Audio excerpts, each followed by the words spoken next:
Thank you for tuning in to today's full episode of the Breaking Changes podcast. I'm your host and chief evangelist for Postman, Ken Lane. With Breaking Changes, we explore topics from the world of APIs, but through the lens of business and engineering leadership. Joining me today, we have Ben Mackley, Solutions Engineer Manager over at Zoom. Ben shared with me such a powerful view of how important it is for today's API lifecycle to be a business-led affair, shifting the long history of it being an IT thing. So let's dive in. Start with the basics. Who are you and what do you do?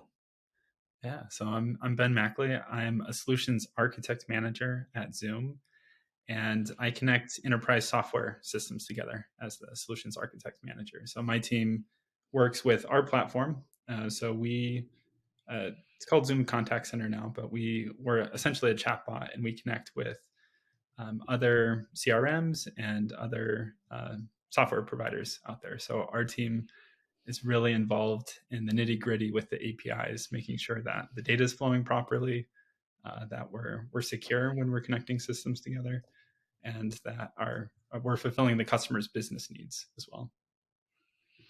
Interesting. I like that. It's not just about the connections and what flows through the pipes. It's about actually meeting business needs of the human beings that are involved here, which is so important. But we'll dive into this a little bit. The integrations part of this is really interesting, but I want to understand. I want everyone to understand a little bit more about you and your journey, where you've come from. So where do where'd you get into all this? How'd you end up at Zoom? So it's been a winding journey. I think with most people's careers that end up as architects, it usually takes a winding path. So I started a company out of school, and I haven't been technically minded, at least when I was going through school and at the beginning of my career. I was more interested in starting things and doing a startup and solving education problems specifically. And I realized that technology was the way to create an impact across that would scale across many people. And because of that, I got into technology, and the startup didn't end up working out, but that led down a path where I was kind of searching for what to do. So I did product management, I was an engineer for a while, and then I finally found my home in solutions engineering. And solutions engineering is working on with the sales team selling B2B software. And as the solutions engineer, I was often doing the implementations and would be connecting the systems together. And that's kind of what led into solutions architecture, where I'm at now. And I didn't realize this, but throughout my career, I've worked on platforms. And generally within the industry, there's more products than there are platforms. And I guess when I say platform, it's not like AWS or Google Cloud as far as hosting all of the services. It's more having a one-stop shop to do everything that a business user would need to do. So I worked at a process automation company that automated uh, processes within different companies, whether it was HR onboarding flows or more on the technical end. And then I've also worked at a user monitoring company, Quantitative. They did a combination of application performance monitoring as well as like user experience monitoring. That was a really interesting experience. And now, interestingly enough, at Solvi, it was the first time that I was working with a product team, but then we got bought by Zoom to be a part of a broader platform with Zoom Contact Center. Love the journey.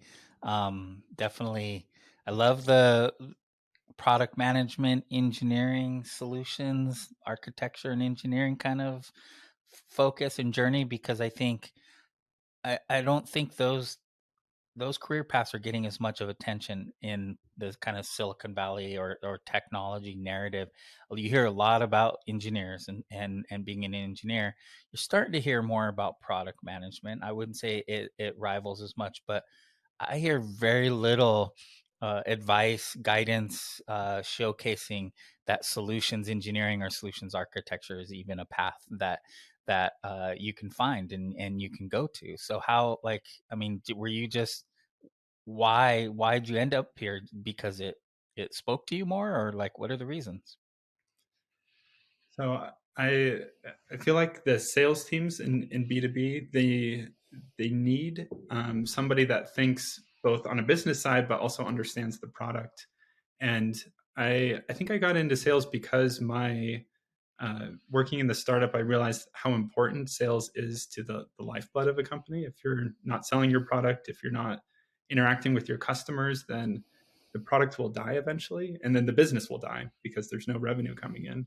And so for me, I've always wanted to solve the biggest problems that are out there. And I think within technology, there's a lot of problems that need to be solved. But the the flow of solving a problem always starts with a customer's pain, not with a technical solution. And so for me, I think I got into solutions engineering because I wanted to understand that life cycle of identifying problems and solving problems in the right way. And coming from the startup world where you wear many hats, I think solutions engineering is very, very similar. You have to understand the technology, you have to understand the customer, you have to be able to communicate with the customer. And so information has to flow many different directions. And much like product management, solutions engineering is a connector role, which I think it makes a lot of sense that solutions engineers and solutions architects work with APIs, because APIs do the same, connecting different systems together and making sure that the technology can communicate in the same way. Well, I guess not the same way, but in a similar way that we communicate as humans. Yeah, it's about connections. I think it's that's an important highlight emphasis that I get and I've thought about, but I think you put it pretty succinctly. And the difference between solutions and product management. So I always say uh, the API space, the whole tech realm is very API producer centric, and that's kind of that narrative has been set kind of by API management providers, analysts like Gartner and Forrester and others, and vendors talking about producing APIs. But for me, the best API producers are also API consumers because you understand that pain. So from a product management and API producer perspective, I'm producing an API. I need alignment between business and my developers who's producing this, but I need to find that alignment with consumers. I need that feedback loop, and we iterate on this API, and the velocity we're able to achieve and the value generated is based upon my bridge as an API product manager. But what you're describing in the solutions realm is the same, but from a consumer side. Like I'm guessing you suffer a lot of pain, and see a lot of things problems that are introduced by the APIs you're depending on at Zoom for integrations, these CRM solutions and others. So what war stories do you got for us as far as from that perspective? So I think that you described it really well. That most API consumers. So I'm more of an API consumer as a solutions architect as opposed to an API creator. And I think most API creators don't often consume the own APIs that they're developing. So I've seen it both ways. Where when I was working at a process maker doing process automation, we had a phenomenal engineering team. They rebuilt the platform API first, and so they had the Swagger documentation for all of the endpoints. You can actually run our entire system in a headless way without our UI using our API endpoints. And they did a phenomenal job of creating a system, a platform that we could tap into without having to go to the engineering team for custom requests.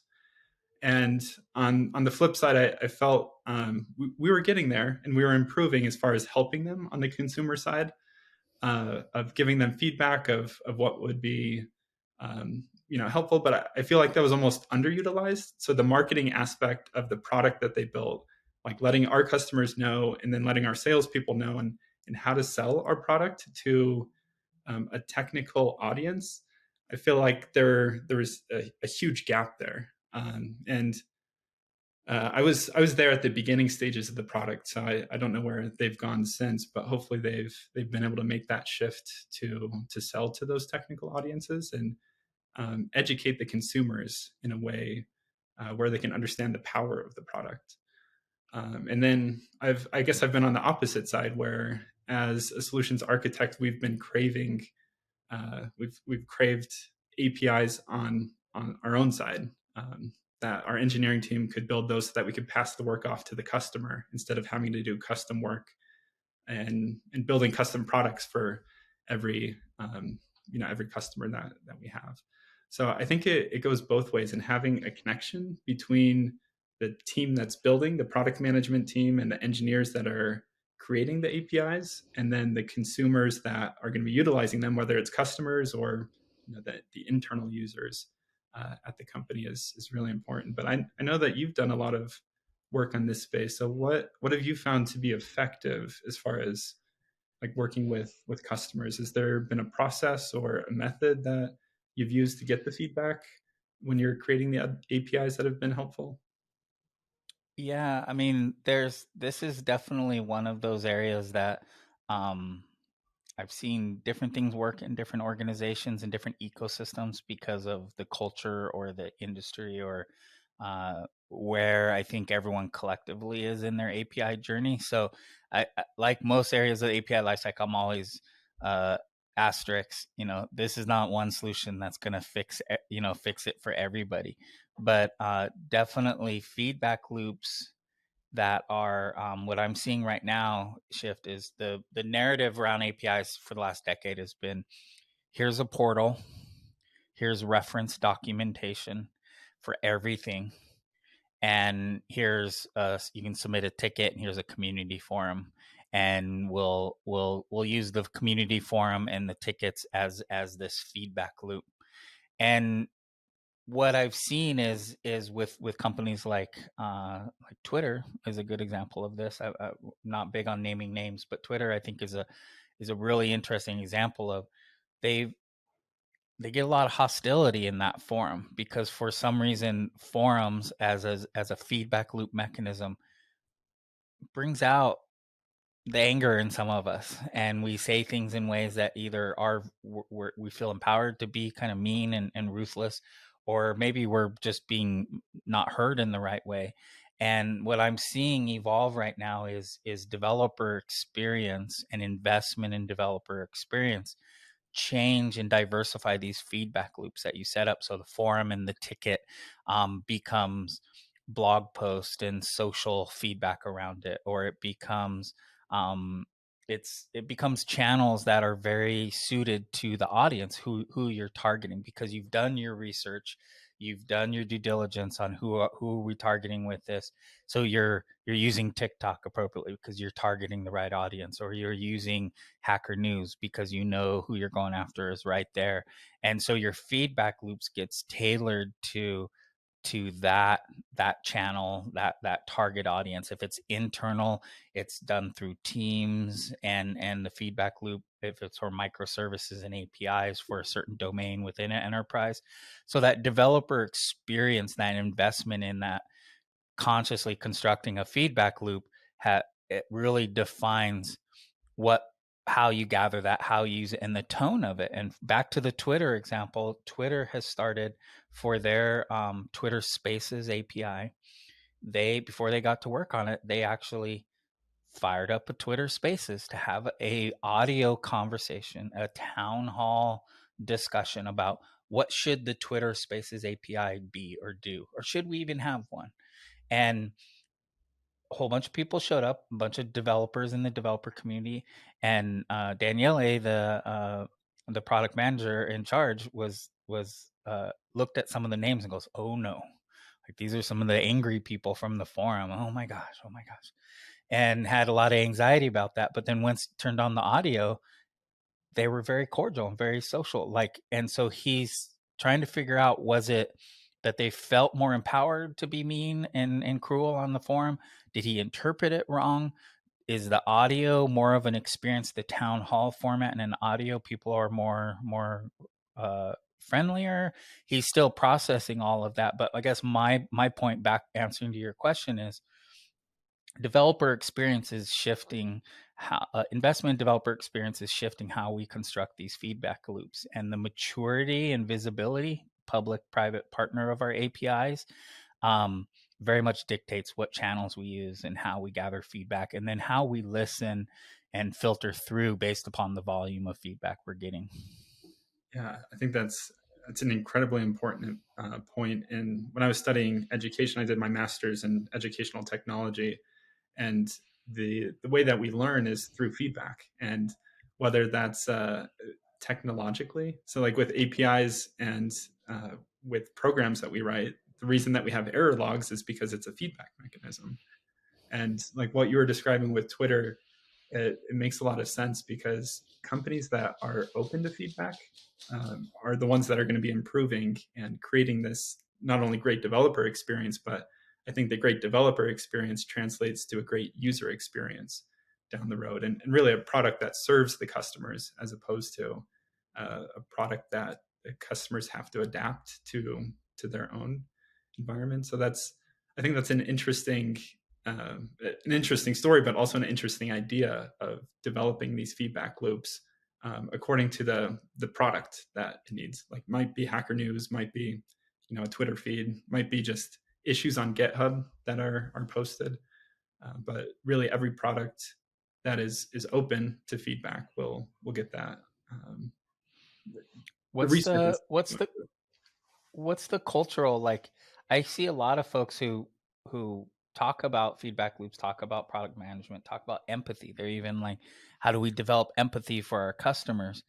But really aren't honest about it, I would say, to the degree, because it's a little scary to open yourself up to this criticism, and because you're probably getting feedback from some of the loudest folks. But like, so how do you find the signal in this noise in what you're doing? As far as, I mean, you're hearing business goals, business, you need a business alignment, you got developers and teams, and you got customers. How do you find the signal in that noise? Yeah, I mean, there's so many signals that we're being attacked with, like both internally and then externally, that it's hard to parse all of that out. And I think that's really the role of what great product managers and great solution architects do, is they're able to determine the signal out of the noise. And so a few things that I generally do when I start a project is getting face-to-face time with a customer, because I think there's the qualitative aspect and then the quantitative aspect. And with signals, I think you need to marry both of those, the qualitative with the quantitative, to understand and to correlate. Because a discussion with a customer will often surface their major pain points. And the process that we generally go through, we call it scoping, but we'll talk through what their pain points are and eventually we get to a desired solution. But during that process, we take that qualitative feedback in of what's important to them, what they want to get to, and generally it might be something like, where's my order function that's built into our bot, or where's my order, or can I get a refund for an item? And based on the feedback of the problems they're facing, we'll compare that to in most cases it's financial. So like, how much time will it take and how much resources will it end up being to create the solution they have? And if it's a huge problem for them, but it's only, I don't know, a $50,000 or $100,000 impact that they would have, and it's going to cost just as much to create it, they're not going to see the ROI. And so even though it would resolve their pain point, the numbers aren't correlating with the qualitative information. And so I think um, by pulling multiple sources, the qualitative and the quantitative, you're able to triangulate what's actually important from all of the indicators that are coming through. And general rule of thumb that I have when making these decisions and that I got my team on is, if we're not going to see a 3x ROI, then there's probably something else out there that we can focus our time and attention on, which means we need to dig further to see if there's other problems or other stakeholders that would be involved. We need other data points to understand what else could be out there, and not just focus on what's in front of us. So it's a long answer to the question, but I think getting as many data sources as possible and then trying to triangulate them and correlate them, to see not only what's feasible, but what's going to have the biggest impact. And then from there, I think it's it's really hard to do it perfectly, but creating a prioritization and a project plan and coming to agreement on that is the process that I found. But is there anything that you've done as far as understanding how to parse out the signal from the noise that you get when developing products? Um, I mean, I'm the first to admit, so I wouldn't be a good product manager because I get too emotionally caught up. I want to talk to everybody individually. I want to hear. I want to, for breaking changes. Like this show won't go out till January because I've already talked to so many people. Like and so many, and we're releasing two a week. That Mhm. these are super valuable conversations that I'm having. Like the number one reason I do breaking changes is to get to talk to you and to learning from you. But then there's also this bigger mechanism where I filter out and find the signal here, and how does this fit into the overall life cycle? Like everything you're doing right now is you're talking about is I'm gonna put into our master guidance around feedback loops and product management. And so this is actually my one of my channels for my feedback loops, and this is part of my job in building a API lifecycle and governance, a producer and consumer lifecycle that all works together product. This is what I'm building out of these conversations, just so you know you're a guinea pig. So you're like in the physical feedback loop right now, and I'm doing what you just asked me how I do it. So my challenge is I love just talking to you, and I get so caught up in the moment that I forget about the big picture, and I just want to make everyone like they're so right. Like and I get like I'll be talking about you for the next like 4 or 5 days, and everything we did, but then in the bigger picture I'll lose that signal and get distracted by the noise or the next signal. So I actually would not make a good product management, and I need people helping me with that. And luckily I have a team behind the scenes here who helps me stay on track, because otherwise I don't think I would get a product out the door. I would have all the conversations, I would gather all the signals, but I wouldn't get it out the door. But with that said, surround yourself with smart people who can pay attention to things that maybe you don't see. Diverse people, diverse voices that are going to ask questions that you just didn't even think about or see, or point out data from it. So having those people around you, um, prioritizing channels and what matters the most, because we can find too many channels. We can gather too much information and know when you need to start filtering that down.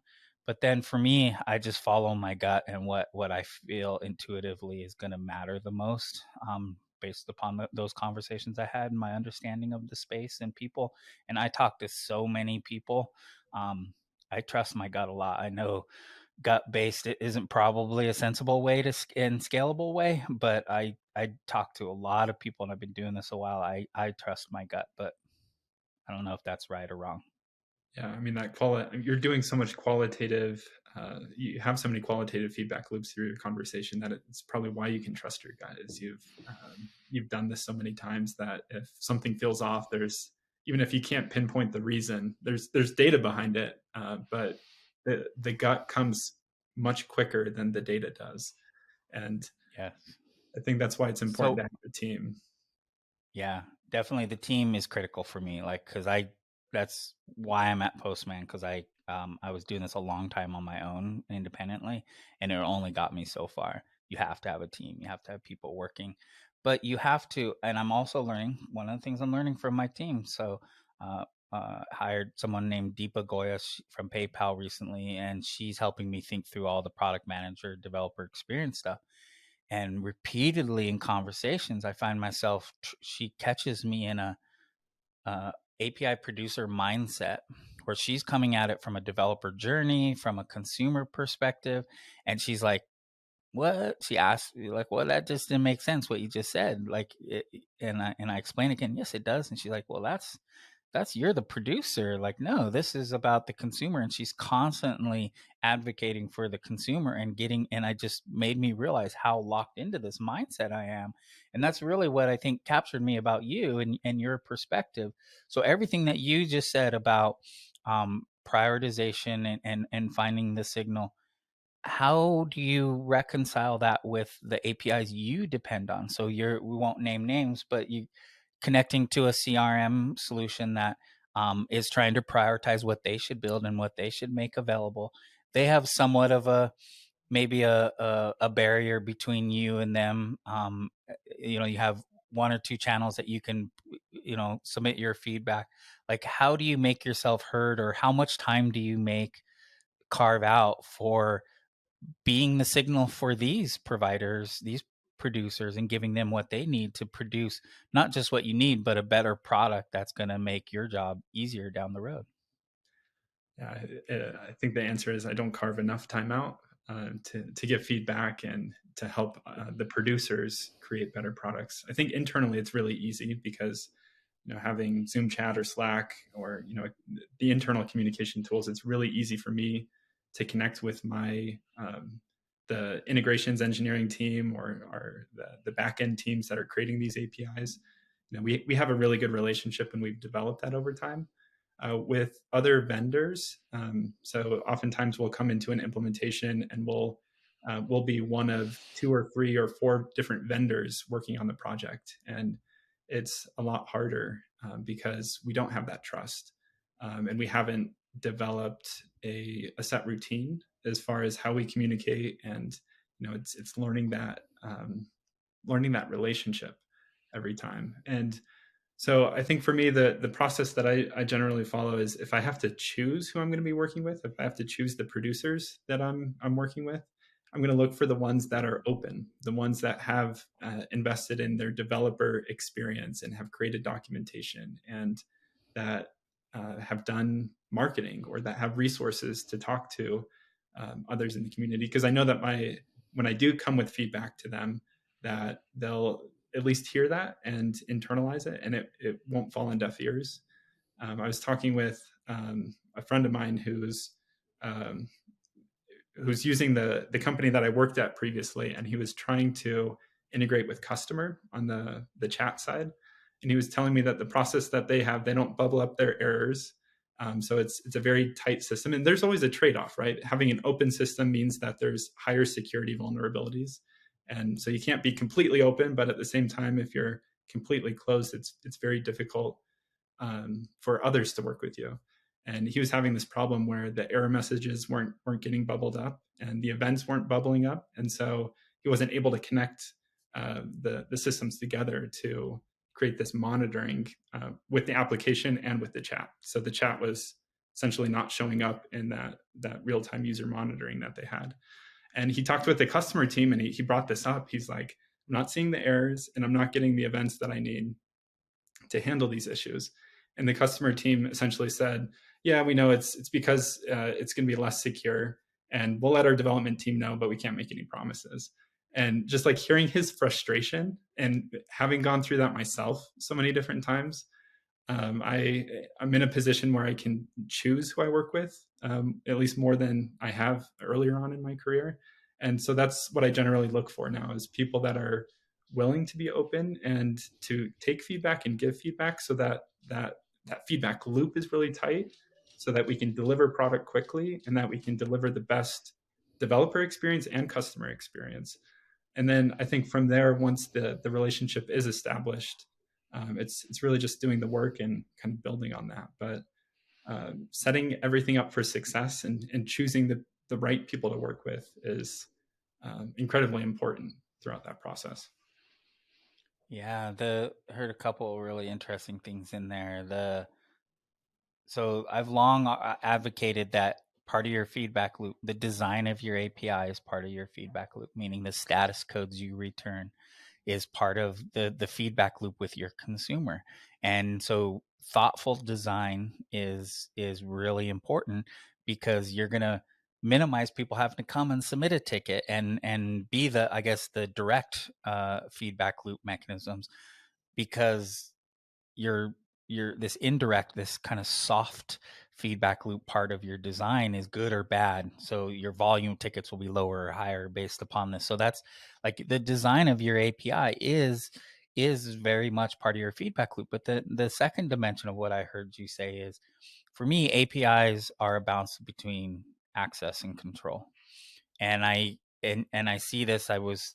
We just released the state of the API report today at Postman, and one of the biggest surprises for me is or not surprises, things I want to see more of is it's heavily skewed towards internal APIs and microservices, meaning the majority, we ask people, where are you doing private, partner, or public APIs? And it's overwhelmingly, it's like 50-60% private, and then a slice of partner, and a smaller slice of public, because people have a lot of anxiety about opening up. They don't have a lot of confidence in this balance. What you just described in this company, they just don't, they're worried about opening up, the pulling back the curtains too much and giving access to too many errors, because they don't have a lot of security confidence, observability, monitoring. And so really, I think what you just described is how much your design and the operation of your API is your feedback loop, and does set this tone for what you're going to be able to gather, and filter out that signal from the noise. Yeah, I mean, I think it all starts in the design phase.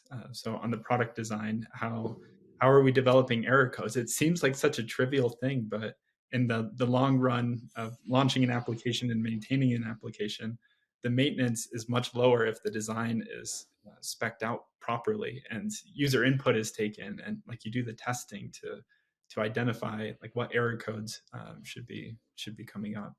So I mean, it's a process, and I think it's one of the reasons why it's so difficult to do well. I've seen some companies that have done it well, but more often than not, there's a lot of room for improvement with most companies. And I think the reason why it's so difficult to do well is because the design phase takes so much time and effort. And for me, what I've found is there's the adage: measure twice, cut once. And I think within software design, and especially with API development, the it's more spend 80% of your time designing and getting input and testing up front, and then that 20% of time, like the build is actually easy and should be the shortest amount of time as far as the entire life cycle of creating a product. And it's really hard to do design well. And I think, coming back to that idea of product management, I think good product management takes the time to do design well and to get customer feedback and include that in the product. Interesting. Yeah, and that gets at, so one of the things I've noticed in the space is we have a lot of times trouble having conversations because we're not grounded in some fundamental things. One example is the life cycle. When I ask people what is the API life cycle in an organization, I would get 10 different answers. And once I did that at Postman and got 10 different answers, I'm like, all right, this is a problem because like we're not all in agreement. We like verbally say we're in agreement on what the life cycle is, but when you get down to it, it's actually no, we're not.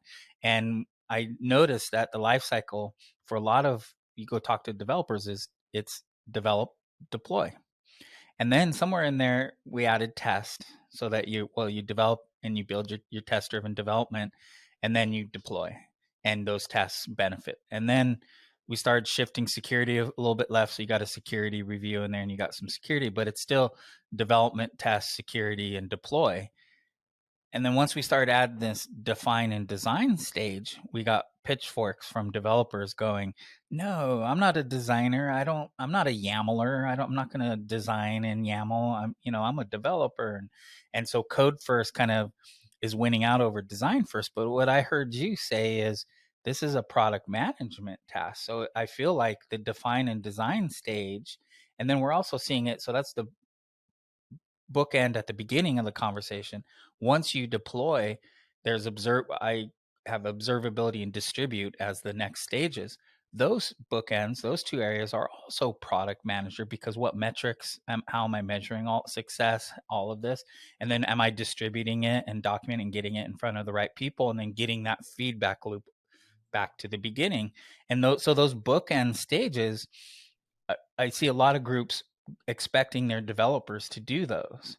But the ones that I'm seeing be successful are the ones who are bringing in product managers and architects to work with those product managers to do well. And then product marketers, I would say on the distribute side, there needs to be product marketers involved in that to actually get it out. So That's a long life cycle, right? For a product manager to work with customers and work with the internal teams to define and then design a solution. Because including engineering is really important in that step, and I think they'd like to be included. They just don't like to run it. Has been my experience. They like writing code. They don't like defining business problems. But that life cycle, it takes a long time, and so I think there's information gaps, and I think that's one of the things that I've realized in my role recently.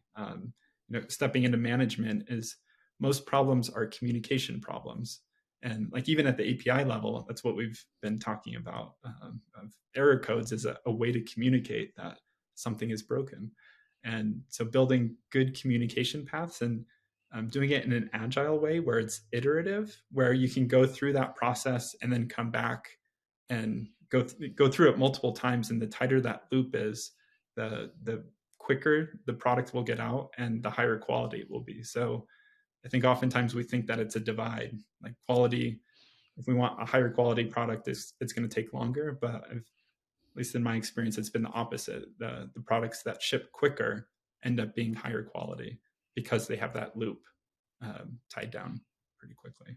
Yeah, the communication is key. So I'm gonna let the cat out of the bag here with the podcast called Breaking Changes. There are no breaking changes, folks. There are just poorly communicated changes that cause systems to break. So I totally support you that it's all about communication, and it's all about us human beings not doing that well, or doing it well. Yeah.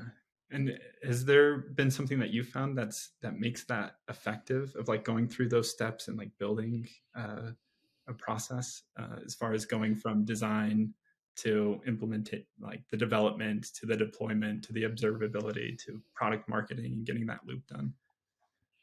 Yeah, the foundational piece, which I just talked about, the life cycle is the first grounding piece that's missing. Is people don't have a common definition of what the life cycle is. So how do we get from define to distribute and then back again? So everyone's just wandering around, running around, and doing what they can, and there's some overlap in it. But once you get people with a clear life cycle definition, saying the same things, being able uh, to speak to it in a common way, things stabilize. The second one is role based. And so, who are the owners or who are the stakeholders at each of those stages of the life cycle? Who should be in the room and who shouldn't be?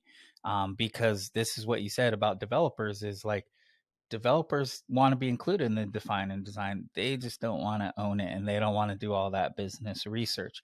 So having very clear ownership and roles defined for each stage of the life cycle is the next grounding piece, because then you know who to communicate with.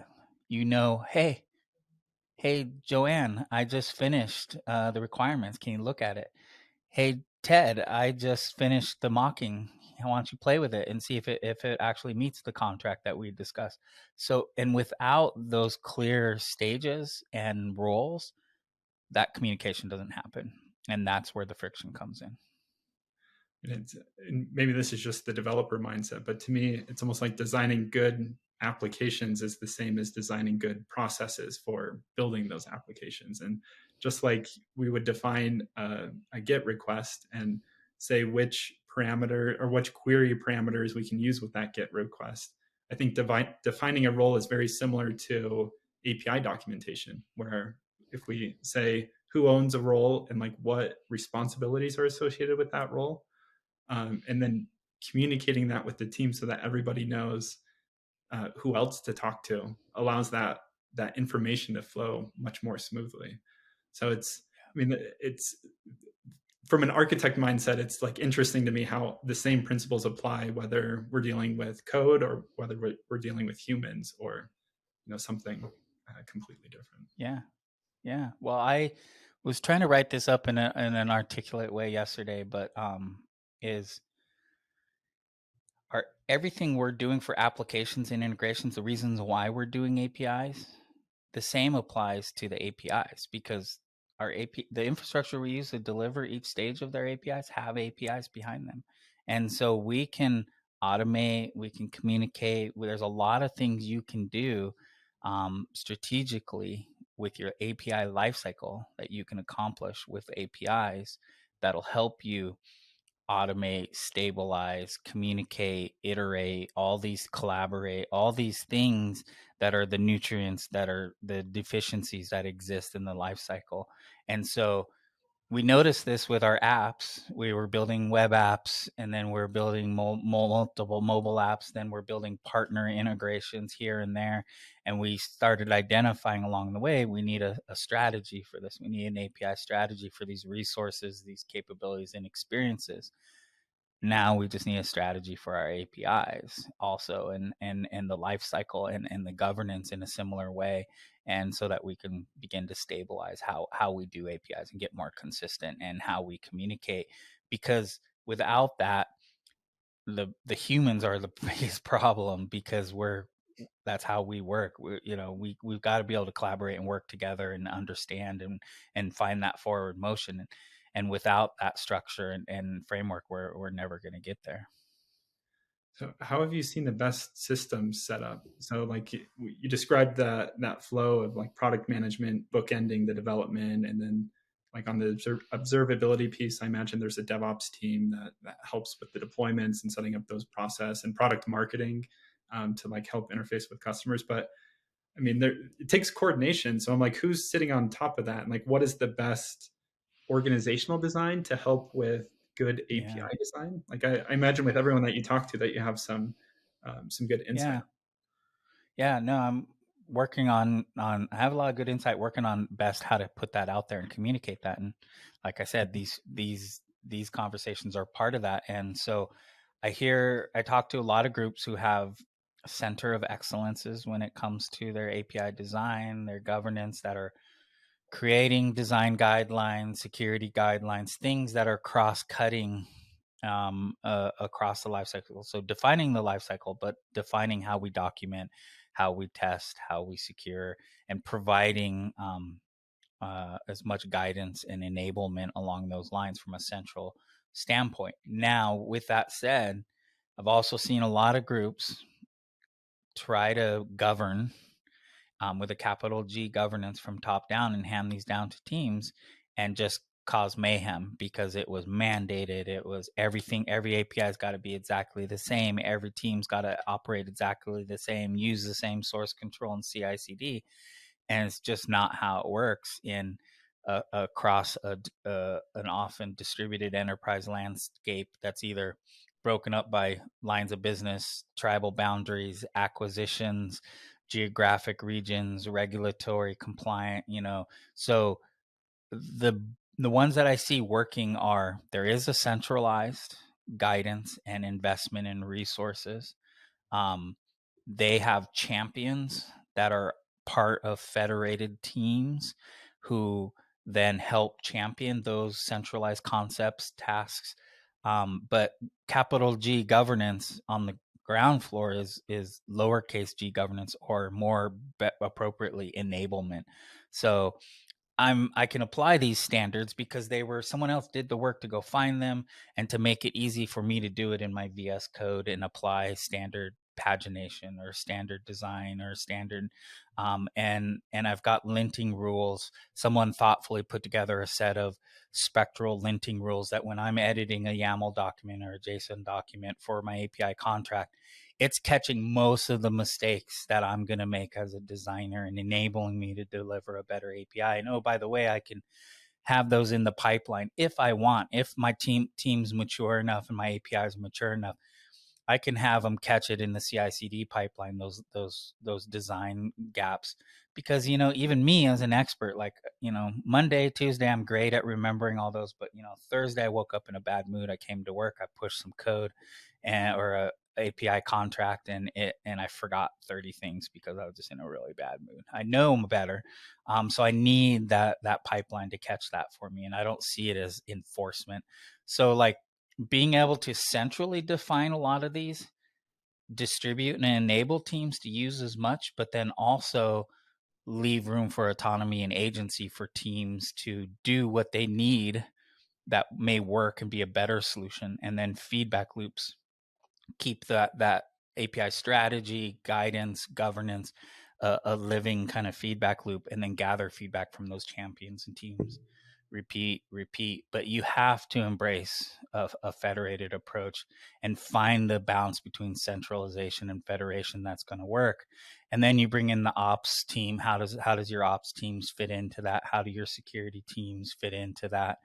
Those cross-cutting functions, and then you just find the dance that's going to work the best. I've been studying agile and how to actually follow agile, and I think one of the principles is self-organizing teams end up producing better code. And I like that idea of like that. It's not a central governance from like mandating things from the top down, but it's almost like providing the teams with the tools they need, whether it's a CI/CD platform or the linting to check the code. So that way, the teams can focus on what they do best, which is writing code, or if it's a product management team, talking with customers, defining what the actual business problems are, and then designing, the initial solution, and coordinating between people. But having, I think, that idea of enabling teams with providing them the resources and the structures and really the tools that they need to succeed is really important. So Agreed. that's something that I'm going to try to do. But I know that it takes a coordinated approach, right? It takes many different people coming together and agreeing on that. Yeah, that's the trick right there. And so for my last question, I mean, I could keep talking to you all day. This is great, but for podcast sake, I got to keep reminding me we're recording a podcast. Um, one last question for you along those lines is: how much of your day is technology? How much of it's business, and how much of it's people related things? Would you say? I So I find myself having to add technology to my schedule, because if not, it would just go away. And I've felt that over the last few weeks, especially. It's like sometimes I'll come into a project and get deep in the technology. So I mean, it obviously fluctuates, but I'd say on average, it's at least 50% people, and then maybe 20-30% on the business side, and 20% on the Yeah, technology. So I think being involved in the I've found that with my roles that I need to be involved in technology outside of work in order to stay current and stay relevant, and to help me on everything else I'm doing. But the demands of the day, being a manager, being thrown in meetings and working out HR issues, tend to take the majority of the time. But the fun stuff, what I really love doing is teaching on the technology. So like I have past experience in boot camps, and I think one of my favorite responsibilities as a manager is mentoring and helping the team find the positions that work best for them, and then like connecting everybody together to build great products. So I wish it was reversed. I wish it was 80% on the people side with the technology, and 20% business and HR stuff. But yeah, that's the sad reality, I think, of being managers, having yeah. to go through the day to day. Yeah. Well, I think you, at least you have an honest kind of pragmatic view, I think, of your day. I don't think as many people are being as honest with themselves when I ask that. So I always love hearing what folks say. Um, I keep talking all day, Ben. We're at 50 minutes, which is like 10 minutes longer than shows usually go. So I'm gonna. I want to have more conversations with you. One, I want to bring in Deepa from my team to talk to you. She gets the product management. I think you two would really jive, and maybe we could do an added interview or separate segment where she and you talk. The other I would love to dive into with you sometime is the ed tech, the education part of it, because you love teaching. I have to admit, my wife is she's a tech specialist, is what her career's been. So she, like, Spencer Fellow from Columbia School of Education, teaching technology in the classrooms. How does it work? That's what she's done for the last decade. So I've done APIs, and she's done ed tech and overlap. So but that'll be for another show. We'll have to talk about that, because I think learning and is the number one most important thing we can be doing in the API space, and I think it's underinvested. We're not doing as much as we should. So um, Yeah, I appreciate the I'll work that you're doing too to help with that, because there needs to be a lot more resources on the API side. So I appreciate the podcast that you're putting together, yeah. and all of the amazing people that you bring on to help with that education. Well, do what we can. Thank you. Well, I got to close it up there. To be continued though, because I love talking with you, Ben. This has been an amazing journey. Thank you for sharing, and thanks for joining me today. Yeah, thanks. Looking forward to the next one. Definitely. Thanks again to Ben for stopping by. You can find more about Ben on LinkedIn or Zoom at zoom.us. You can subscribe to the Breaking Changes podcast at postman.com/events/breaking changes. I'm your host, Kin Lane, and until next time, cheers.